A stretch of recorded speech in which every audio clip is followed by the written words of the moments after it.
வணக்கம். இது stories with செல்வி. உங்களுடன் தாமரை செல்வி.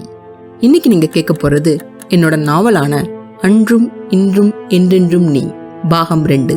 வாங்க கதையை தொடர்வோம். அத்தியாயம் 8. உயிருக்கு பதில் உயிர். அடுத்த சில நிமிடங்களில் இந்த உலகம் அனைத்தும் அசைவற்று நின்றது போல இருந்தது. அங்கு நிலவிய நிசப்தம் மனதில் இருந்த பயத்தை பன்மடங்காக பெரிதாக்கி பயமுறுத்தியது. அதியனின் குழம்பிய பார்வை சரிந்திருந்த உகந்திகாவின் மேல் விழுந்து பின் அவளின் அருகே சிலை போல அமர்ந்திருந்த வியனின் மேல் விழுந்தது. காணக்கூடாத கனவிலிருந்து தன்னை மீட்டுக் கொள்பவன் போல மறுப்பாய் தன் தலையை அவசர அவசரமாக அசைத்தவன் வியனை நெருங்கி, குருவே, என்ன இது? இந்த உலகத்தையே அழிக்கப் பிறந்தவள் இவள் என்று கூறினீர்கள். அப்படி இருக்க பின் ஏன் அவளின் உயிர் போனது? வியனின் வலிய தோள்களைப் பற்றி உலுக்கினான். வியனிடமிருந்து எந்த பதிலும் வராமல் போக மீண்டும் உகந்திகாவின் அருகில் விரைந்து சென்று அவளது சில்லிட்ட கைகளை தன் நடுங்கிய கைகளின் இடையே பற்றியபடி அவளது அருகில் கட்டிலில் அமர்ந்தான். அமைதியாய் அயர்ந்து தூங்கும் குழந்தை போல இருந்தாள் உகந்திகா. உகந்திகா, உகந்திகா, கட்டிய குரலில் அழைத்தான். அவளிடமிருந்து எந்த பதிலும் வராமல் போக அவளின் கன்னத்தை மெதுவாக தட்டினான். அதற்கும் பதில் வராமல் போக அடுத்து என்ன செய்வதென்று தெரியாமல் கூட்டத்தில் தொலைந்த குழந்தை போல உகந்திகாவின் அருகில் சிலை போல அமர்ந்திருந்த வியனை பார்த்தான் அதியன். ஒரு திடுக்கிடலுடன் சுயநினைவுக்கு வந்த வியன் வேறு எந்த வார்த்தையும் கூறாமல் உகந்திகாவை மேலும் இழுத்து தன்மேல் சாய்த்து கொண்டு அவளின் தலையை தன் மார்போடு அணைத்துக் கொண்டான். நடுங்கிய விரல்களால் அவளது கூந்தலை வருடினான். தலையிலிருந்து கன்னம் வரை அவனது விரல்கள் மெதுவாய் வருடியபடி நகர்ந்தன. அவளது கன்னங்களை ஏந்திக் கொண்டு அவளது சிப்பி போல மூடிய விழிகளை பார்த்தவன் ஏதோ அவர்களுக்கு மட்டுமே தெரிந்த மொழியில் அவளிடம் பேசுவது போல் அவளை பார்த்தபடியே இருந்தான். நடுங்கிய தன் இதழ்களை அவளது நெற்றியில் ஒற்றியவனின் கண்களில் சடார் என்று மின்னல் கீற்று போல ஒரு ஒளி தோன்றியது. மறுவார்த்தை ஏதும் பேசாமல் அவளை கைகளில் ஏந்திக் கொண்டு கட்டிலிருந்து அவசரமாக எழுந்தான். அதியனை நோக்கி, உகந்திகாவின் உயிர் போக நான் விடமாட்டேன். அவளை என் இல்லத்திற்கு எடுத்து செல்கிறேன். என்மேல் நம்பிக்கை இருந்தால் என்னுடன் வா என்று கூறிவிட்டு அவனின் பதிலுக்காக காத்திருந்தான் வியன். தயங்கியபடியே அதியன் ஆமோதித்த அடுத்த நிமிடம் மூவரும் அந்த கடல் இல்லத்திலிருந்து காற்றில் புகை போல மறைந்தனர். கண்ணிமைக்கும் நேரத்தில் மூவரும் கதவோ சாளரங்களோ இல்லாத ஒரு குகைக்குள் இருந்தனர். காற்றும் வெளிச்சமும் உள்ளே புகுவதற்கு அந்த குகைக்குள் வழியில்லாமல் இருந்தாலும் குகைக்குள்ளே தேவையான அளவிற்கு வெளிச்சமும் காற்றும் நிறைந்திருந்தது. அதியனின் கண்கள் குழப்பத்துடன், இது நான் ஏடுகளை எடுக்கச் சென்ற இடமல்லவே, இது எங்கிருக்கிறது என்றான் ஒரு பரபரப்புடன். இது என் குகை என்றான் வியன் ஆழ்ந்த குரலில். ஆனால் இங்கு எதற்கு வந்திருக்கிறோம்? நீங்கள் உங்கள் இல்லத்திற்கென்றல்லவா கூறினீர்கள்? அதியனின் கேள்விக்கு வியன் பதிலளிக்கவில்லை. ஆனால் திடீரென்று அந்த குகையின் நடுவில் யாகத்தீ தோன்றியது. அதன் அருகிலேயே பூஜைக்கான அனைத்து பொருட்களும் ஒன்றொன்றாய் தோன்ற ஆரம்பித்தன. ஒரு கூரிய பார்வையுடன் தன் முன்னே நடப்பவைகளை விசித்திரமாக பார்த்து கொண்டிருந்தான். சில வினாடிகள் ஆழ்ந்த யோசனைக்கு பின் அவனது கண்கள் புரிதலில் பளிச்சிட்டது. சிந்தனை சித்திக்கும் குகை. தான் நினைத்ததை உரக்க கூறினான் அதியன். ஆமாம், இந்த குகையில் உலக சம்பந்தப்பட்ட அனைத்து ஆசைகளும் சித்திக்கும். நம் மற்ற அனைத்து ஆசைகளின் வீரியம் பன்மடங்காய் வலுப்பெறும் என்று அதியனுக்கு விளக்கமளித்துவிட்டு வியனே தொடர்ந்தான். அதியா, நான் இப்பொழுது பூஜையை ஆரம்பிக்கப் போகிறேன். உகந்திகா உயிருடன் மீண்டு வர வேண்டும் என்ற ஒரே எண்ணத்துடன் சமாதி நிலையிலிருந்து தியானம் செய். நம் இருவரின் எண்ணங்கள் வலிமையாக இருந்தால் நம்மால் உகந்திகாவை மீட்டுவிடலாம் அமைதியாக. ஆனால் ஒரு அவசரத்துடன் விளக்கினான் வியன். அதியனின் புருவங்களுக்கு இடையே ஒரு முடிச்சு விழுந்தது. பூஜையால் நம் எண்ணங்களுக்கு வலிமை சேர்க்கலாம் என்று தெரியும். ஆனால் எண்ணங்களால் மட்டும் நம் ஆசையை அடைய முடியும் என்று இதுவரை எங்குமே நான் படித்ததில்லையே. குழப்பத்துடன் வியனை பார்த்தவனின் கண்கள் வியப்பிலும் அதிர்ச்சியிலும் வட்டமாய் விரிந்தன. நம்ப முடியாத குரலில், நீங்கள் என்ன பூஜை செய்யப் போகிறீர்கள்? அதியனுக்கு அவனுடைய கேள்விக்கு பதில் தெரிந்திருந்தாலும் அவனால் அந்த பதிலை நம்பவும் முடியவில்லை, நம்பாமல் இருக்கவும் முடியவில்லை. நேரம் ஓடிக்கொண்டே இருக்கிறது, வேறு எந்த மார்க்கமும் இல்லை என்று கூறிவிட்டு அதியனின் பதிலுக்கு காத்திராமல் உகந்திகாவை யாகத்தீயின் ஒரு புறமாய் படுக்க வைத்துவிட்டு மறுபுறம் வியன் அமர்ந்து கொண்டான். அதியனை உகந்திகாவின் தலைமாட்டில் உட்காருமாறு பணித்துவிட்டு முழு மனதோடு அவளின் தோழி உகந்திகாவின் வாழ்விற்காக தியானிக்க சொல்லிவிட்டு தன் கண்களை மூடி மந்திரங்களை ஜெபிக்க ஆரம்பித்தான். சில நிமிடங்களில் அந்த குகை இருளிலும் அமைதியிலும் மூழ்கியது. யாகத்தீயின் கரிய புகையும் தூபங்களின் புகையும் நறுமணமும் அந்த குகையை நிரப்பத் தொடங்கியது. வியன் வழங்கிய உகந்திகாவின் 19ஆம் பிறந்தநாள் பரிசான அந்த குளத்தை சுற்றியுள்ள தடுப்பு சுவரின் மேல் குத்துக்காலிட்டபடி அமர்ந்து கால்களின் மேல் தனது நாடியை பதித்து அந்த குளத்தையே விரித்து பார்த்து கொண்டிருந்தாள் உகந்திகா. எந்தவித எண்ணமும் இல்லாமல் பார்த்து கொண்டிருந்த அவளின் சோர்ந்த தோள்களின் மேல் திடுமென்று ஒரு வலிய கரம் விழ ஒரு திடுக்கிடலுடன் திரும்பி பார்த்தாள். எதிரே சிறு புன்சிரிப்புடன் நின்றிருந்த வியனை பார்த்த உகந்திகாவின் கண்கள் வியப்பிலும் அதிர்ச்சியிலும் வட்டமாய் விரிந்தன. வியப்பும் அதிர்ச்சியும் இருந்த இடத்தை ஒருவித கோபமும் படபடப்பும் ஆக்கிரமிக்க, நீங்கள் இங்கே என்ன செய்கிறீர்கள் என்றால் உறுத்து விழித்தபடி. உன்னை கூட்டிச் செல்ல வந்தேன் என்றான் மென்மையான புன்சிரிப்புடன் அமைதியாக. ஏன் என்றவள் அவனது ஊடுருவும் கண்களை தவிர்க்க வெடுக்கென்று வேறுபுறமாய் தனது தலையை திருப்பினாள். முகவாயை தடவியவாறு மெலிதாய் தலை சரித்து அவளை பார்த்த அவனது கண்கள் குறும்பில் சுருங்கின. நான் காரணம் சொல்ல ஆரம்பித்தால் இந்த ஒரு நாள் கூட பத்தாது. ஒன்று செய்யலாமே, என்னுடன் வா. நான் நம்மிடம் சென்ற பின் ஒவ்வொரு காரணத்தையும் விளக்கமாக கூறுகிறேன். என்ன சரியா என்றான் வியன். வியனின் முயற்சியின் காரணம் தெல்லென புரிய கசந்த ஏளன புன்னகை அவளது இதழ்களில் அரும்பியது. என்னை பொறுத்தவரை நான் திரும்பி வருவதற்கு ஒரு சிறு காரணம் கூட இல்லை. மாறாக என்னுடைய முடிவுதான் அனைவருக்கும் நலம் தரும் என்றாள் விற்றேற்றியான குரலில். வியனின் கரம் உகந்திகாவின் மெல்லிய தோள்கள் மேல் அழுத்தமாய் விழுந்தது. மென்மையாக அவளை தன் புறமாய் திருப்பினான். அவளின் கண்களோடு தன் கண்களை கலந்தவன் ஆழமான குரலில், உன் முடிவு அனைவருக்கும் மகிழ்ச்சி தரும் என்று உண்மையிலேயே நினைக்கிறாயா? நீ இல்லாமல் நான் சந்தோஷமாய் இருப்பேன் என்று உண்மையிலேயே நம்புகிறாயா உகந்திகா? வியனின் ஆழமான கூரிய பார்வை அவளின் இதயத்தை துளைக்க, அவனின் பார்வையை தவிர்த்தவாறு சோகம் இலையோடிய ஒரு புன்னகையுடன், ஏன், அதில் என்ன சந்தேகம்?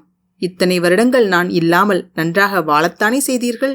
நான் இல்லாமல் இனிமேலும் நன்றாகத்தான் வாழ்வீர்கள் என்றால் நடுங்கிய உதடுகளை தன் பற்களால் அழுத்தியபடி. சந்தோஷமா? இத்தனை வருடங்களும் நான் சந்தோஷமாக வாழ்ந்தேனா? விரக்தி கலந்த ஏமாற்றத்தில் அவனது குரல் கரகரத்தது. தோள்களில் பதிந்த அவனது கரம் மேலும் இறுக்கமாய் அவளின் தோள் மேல் அழுத்தியது.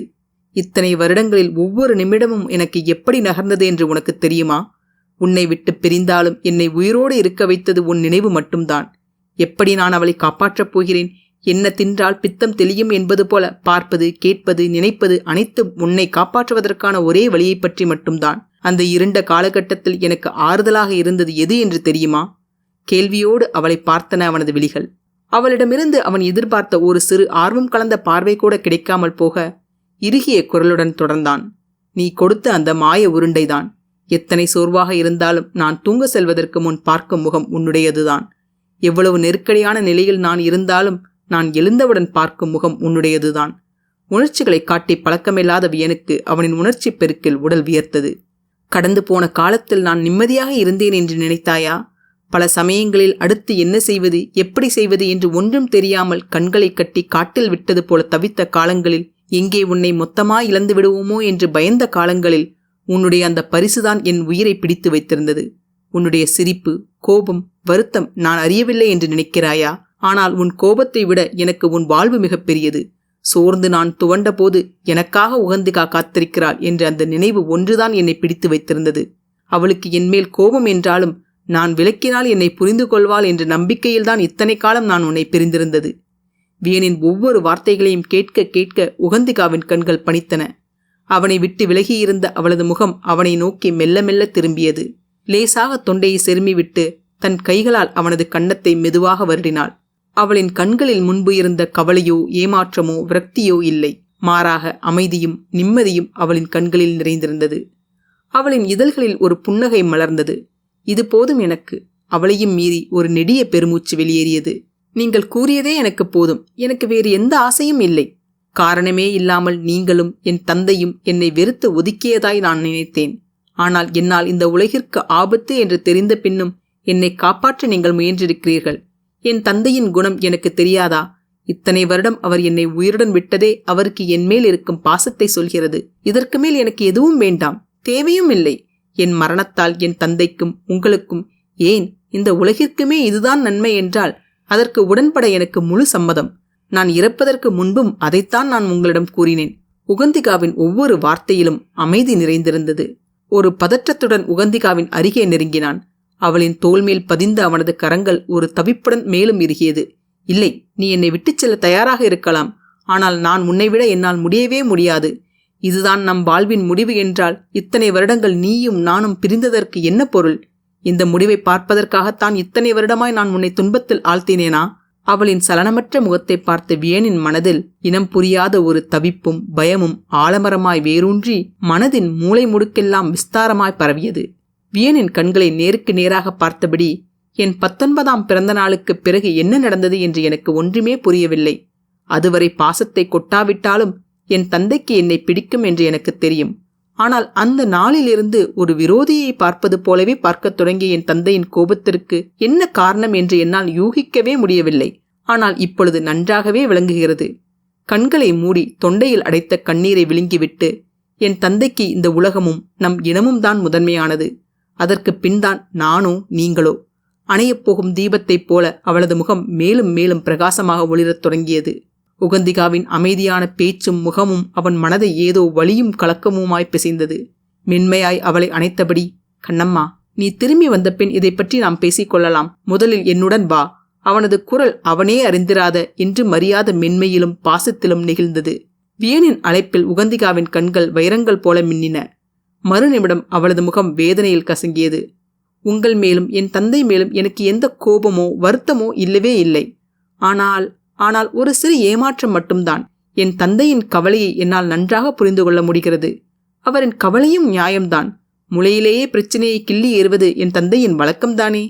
ஒருவேளை அவரின் இடத்தில் நான் இருந்திருந்தால் கூட நானும் அதையேதான் செய்திருப்பேன். ஒரு கணம் ஆழ்ந்த முடிச்சு அவளது புருவ மத்தியில் தோன்றி அவளது பேச்சை தடை செய்தது. யோசனையில் தலையை சரித்தவாறு, அப்படியா செய்திருப்பேன்? கேள்வியுடன் வியனை நோக்கினாள் உகந்திகா. ஒரு கண தீவிர யோசனைக்கு பின் அவளே தொடர்ந்தாள். இல்லை, கண்டிப்பாய் நான் அப்படி செய்திருக்க மாட்டேன். எவ்வளவு கடினமாயிருந்தாலும் உண்மையை கூறியிருப்பேன். உண்மையை கூறி இந்த உலகத்தை காப்பதற்கு எனக்கு வேறு வழி இல்லை. அதனால் உங்களை கொல்வதை தவிர எனக்கு எந்த மார்க்கமும் தெரியவில்லை என்று சொல்லியிருப்பேன். எந்த காரணமும் கூறாமல் அவர்களை என்னை விட்டு விலக்கி இருக்க மாட்டேன். ஒவ்வொரு நாளும் எதற்காக என்ன தவறு செய்தோம் என்று அவர்கள் குழம்பி தவிக்கும் நிலைக்கு நான் விட்டிருக்க மாட்டேன். கண்களில் ததும்பிய கண்ணீருடன் கலந்த புன்னகையை அவனுக்கு பரிசாக கொடுத்தவளின் கண்கள் கற்பாரை போல இறுகியது. நம் சொந்தம் என்று பழகியவர்கள் ஏன் ஒரு துரும்பை போல என்னை தூக்கி வீசிவிட்டு சென்றார்கள்? ஒரு சிறு துரும்புக்கு இருக்கும் மதிப்பு கூட எனக்கு இல்லையா? அப்படியென்றால் இத்தனை வருடம் பாசமாய் பழகியது எல்லாம் பொய்யா? அலைப்புற்ற அவள் கண்கள் அவன் முகத்திலிருந்து தூரமாய் எங்கோ நிலைத்தது. ஒரு தீவிரத்துடன் பேசியவளை கேட்ட வியனுக்கு துக்கத்தில் குரல் கமறியது. விவரம் தெரிந்த நாளிலிருந்து உணர்ச்சிகளை காட்டாமலே வாழ்ந்தவனுக்கு திடீரென்று இதுநாள் வரை தன் இதயத்தில் பூட்டி வைத்திருந்த அனைத்தையும் அவளுக்கு எப்படி விளக்குவதென்று அவனுக்கு தெரியவில்லை. தான் அவளை காதலிப்பதை அந்த இடமே அதிரும்படி கதறத் துடித்தது அவனது மனம். ஆனால் வார்த்தைகளை சுருக்கி செயல் செய்தே பழகிய அவனுக்கு அந்த சமயத்தில் வார்த்தைகள் வர மறுத்தன. கண்ணம்மா, தயவு செய்து, வியனின் வார்த்தைகள் குளறின. தன்னிச்சையாய் ஒரு அடி பின்னே நகர்ந்தாள் உகந்திகா. உறுதியான குரலில், நான் மீண்டும் திரும்பி வரப்போவதில்லை. என் தந்தையிடம் இதை தவறாமல் கூறுங்கள். அவரின் கோபத்தின் காரணத்தை என்னிடம் நேரடியாக கூறியிருந்தால் அவரின் வாக்கியம் முடியும் முன்னரே சந்தோஷமாக என் உயிரை என் தந்தைக்காக அர்ப்பணித்திருப்பேன். பிறகு அதியன் என் நண்பனிடம் ஒரு கணம் நிதானித்துவிட்டு, அவனின் நட்பை பெறுவதற்கு நான் தகுதியுடையவளா என்று எனக்கு தெரியவில்லை. ஆனால் அவனைப் போன்ற ஒரு நண்பன் கிடைத்ததில் எனக்கு பெருமகிழ்ச்சி. அவனைப் போன்ற ஒரு நண்பன் கிடைக்க நான் ஏதோ புண்ணியம்தான் செய்திருக்கிறேன். யாரும் இல்லாமல் தன்னந்தனியாக நான் நின்றபோது எந்த எதிர்பார்ப்பும் இல்லாமல் எனக்கு தோள் கொடுத்து நின்றவனுக்கு என் பிரியாவிடையை கூறுங்கள். பிறகு நீங்கள் என்று கூறியவளின் உதடுகள் துடித்தன. அவளது நீண்ட புருவங்கள் ஒன்றாய் நெருங்க ஒரு கணம் அவளது பார்வை எதிரே நின்றவனின் மேல் விழுந்தது. நீங்கள் என்று தொடங்கியவளின் முகத்தில் ஒரு பரந்த புன்னகை விரிந்தது. நன்றி, மிகவும் நன்றி. நீங்கள் எனக்காக செய்த அனைத்திற்கும் மிகவும் நன்றி. இனிவரும் காலங்களில் வரும் புதிய நினைவுகளில் நீங்கள் என்னை மறந்து போகலாம். இத்தனை காலம் பழகியதற்காக. கூற வந்த வார்த்தைகள் மனதில் ஈட்டி போல இறங்கியது. கண்களில் முட்டிய கண்ணீரை தனது புன்னகையில் மறைத்தபடி, ஒரே ஒரு நாளாவது என்னை நினைத்துக் கொள்ளுங்கள். ஒரே ஒரு நாள். உங்களை அவளின் உயிருக்கும் மேலாக நேசித்த பெண் ஒருத்தி இருந்தாள். அவளின் வாழ்நாள் முழுவதிலுமாக உங்களுக்காக காத்திருந்தாள். தயவு செய்து என்னை மறந்து விடாதீர்கள். அதுவரை அடக்கி வைத்த கண்ணீர் அவளின் கன்னத்தில் உருண்டோடியது. தலையை குனிந்தபடி வழிந்த கண்ணீரை அவனின் பார்வையில் இருந்து மறைக்க முற்பட்டாள். உகந்திகாவின் தீர்மானமான முடிவை கேட்ட வியனின் உடல் எக்காக இறுகியது. உகந்திகாவை வாரி தனது மார்போடு அணைத்துக்கொள்ள துடித்த கரங்களை பெரும் முயற்சியுடன் கட்டுப்படுத்திக் கொண்டான். குனிந்திருந்த அவளது தலையும் அவ்வப்போது விம்மும் அவளது உடலும் உரம் நிறைந்த அவனது நெஞ்சை பிழிந்தது. எனினும் அதை வெளிக்காட்டாமல் அவளின் தோள்மேல் இருந்த கரங்களை நீக்கியபடி, இதுதான் உன்னுடைய இறுதியான முடிவா? உணர்ச்சியற்ற குரலில் அவளை கேட்டான். குனிந்திருந்த தன் தலையை ஆட்டி தன் முடிவை தெரிவித்தாள். சரி, அப்படியானால் சிறிது நேரம் எனக்காக காத்திரு. நாம் இருவருமே சேர்ந்து செல்லலாம் என்றான் அமைதியான புன்னகையுடன். அவனின் வார்த்தைகளின் அர்த்தம் புரியாமல் குழப்பத்துடன் அவனை ஏறிட்டு நோக்கினாள் உகந்திகா. அவள் கண்களில் தொக்கி நின்ற கேள்விக்கு மற்றொரு கேள்வியை பதிலாய் அளித்தான். நான் தொடங்கிய யாகம் என்னவென்று தெரியுமா? என்னவென்பது போல அவனை பார்த்தாள் உகந்திகா. சின்ன சிரிப்புடன், இந்த யாகத்தின் பெயர் உயிருக்கு பதில் உயிர். உன்னை மீட்டு வர நான் என் உயிரை பணயம் வைத்திருக்கிறேன். நீ என்னுடன் திரும்பி வர விருப்பமில்லை என்றால் பரவாயில்லை. நீ இல்லாமல் என்னாலும் திரும்பி போக முடியாது. நீ எந்த முடிவு எடுத்தாலும் எனக்கு அதில் சம்மதம்தான். நீ என்னுடன் வராவிட்டால் என்ன, நான் உன்னுடன் வருகிறேன், திடத்துடன் கூறிய வியனை ஒரு பிரமிப்புடன் நோக்கினாள். நேராய் நோக்கிய அவனது கண்களில் அவளின் உருவம் பிரம்மாண்டமாய் நிறைந்தது. சிந்தனை குகையில் உணர்வின்றி கிடந்த உகந்திகாவின் விரல்கள் மெல்லத் துடித்தன. இமைகள் படபடத்தன. மெதுமெதுவாக அவளின் கண்கள் திறந்தன. கதைக்கு அப்பால் வலியில இது கொடுமையான வலி. உடல் வலியா, மனவலியா, காதல் வலியா? இது எல்லாமே வலினாலும் இது எல்லாத்தையும் விட கொடுமையான வலி நம்மளோட வேதனையை வெளியே சொல்ல முடியாத வலிதான். சொன்னா என்ன நினைப்பாங்க? சொல்லலாமா வேண்டாமா? சொன்னா நடிக்கிறேன்னு நினைச்சிட்டாங்கன்னா? சொன்னா ஏதாவது எதிர்பார்க்கிறேன்னு நினைச்சிட்டாங்கன்னா? சொன்னா என்ன குறைவா நினைச்சிட்டாங்கன்னா? இப்படி சொல்றதுக்கு முன்னாடி நம்மளுக்குள்ள எத்தனை போராட்டம்! இதுதாங்க ரணவலி. மற்ற வலி கூட காலப்போக்கில் ஆறிடும், இல்லை மறந்துடும். ஆனால் தினமும் நம்ம மனசு நம்மக்கிட்ட போடுற இந்த போராட்டம் காலம் முழுசும் இருக்கும். அடுத்தவங்களுக்கும் நமக்கும் தீங்கு விளைவிக்காத எதுவுமே சரிதான். அது சொல்லவோ செய்யவோ நம்ம யோசிக்கவே வேண்டாம். மனம் திறந்து நீங்களாக வாழுங்க. வாழ்க்கை ரொம்பவே அழகாக இருக்கும். இந்த பதிவு உங்களுக்கு பிடிச்சிருந்ததுன்னா மறக்காம லைக் பண்ணுங்க, ஷேர் பண்ணுங்க, சப்ஸ்கிரைப் பண்ணுங்க. என்னோட பதிவுகளை உடனுக்குடனே தெரிஞ்சுக்கிறதுக்காக பெல் பட்டனையும் கிளிக் பண்ணுங்க. மீண்டும் அடுத்த அத்தியாயத்தில் சந்திப்போம். நன்றி, வணக்கம்.